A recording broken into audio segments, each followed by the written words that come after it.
please be in this house looking at India today compared to what is happening in the rest of the world.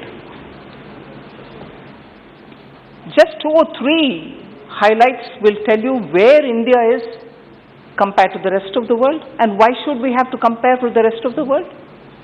Because whether it was in 2008 or usse pehle, we've never seen a calamity of this kind, a pandemic of this kind, and coming out of the pandemic, even as all of us were trying to make sure that people in our constituencies, people in our states, people in our area are given that extra help, each at our own level. I recognize that everybody, members of parliament and also state governments, have all played their role. Otherwise, India today will not be where it is compared to the rest of the world. So I fully credit the people of India for this kind of a,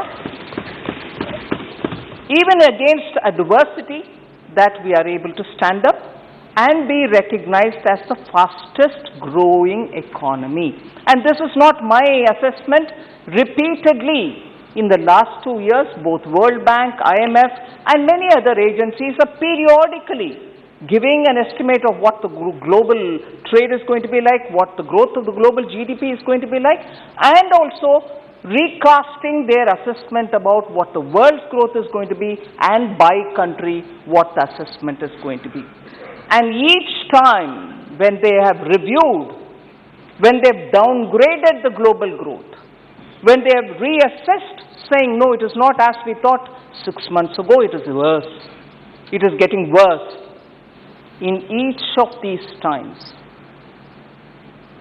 India also has been reduced in terms of the growth it is expected to achieve, but even after that, we remain as the fastest growing. If it was with 8.2%, now it may be 7.4%. But even as the entire globe's growth is being reviewed, reassessed, re-estimated, each time we remain at the highest.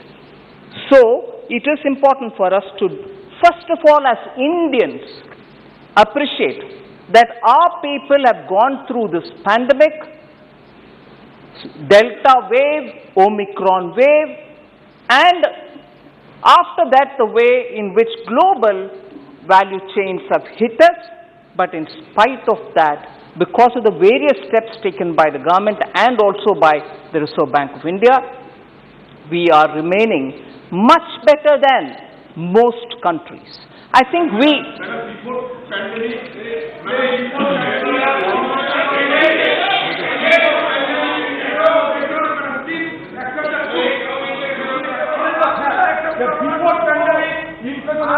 No, माननीय सदस्य, देखिए माननीय सदस्य, 1 minute माननीय मंत्री जी, एक minute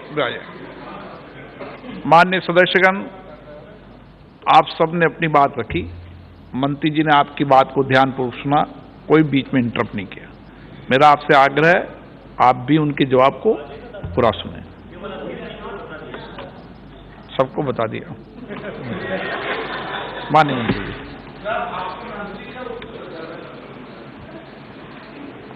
So, globally, when the situation is really like this, and every agency after agency is assessing the situation by country, and repeatedly in their assessment, India has remained the highest.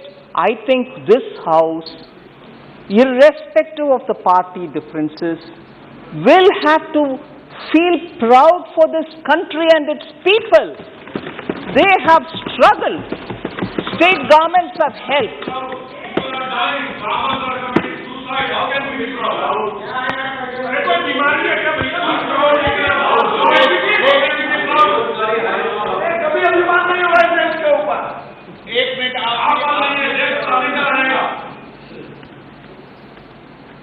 And it is exactly this, sir. It is exactly this which I am trying to address. It is not that the country doesn't have problems. We have to work together to do it, and we are trying to do it. But even as we are trying to do it, And even as the global agencies are saying, this country is suffering like that country is suffering with these problems, a third country is suffering with something else, and India is like this. It's a moment that all of us will have to be true to ourselves, rather than, excuse me ma'am, do you have a problem if I speak? There's nothing about warring here. I'm sorry, I take objection to that, Honorable Speaker said. Because you are there in front of me, sir. You are there in front of me. Before I complete one sentence,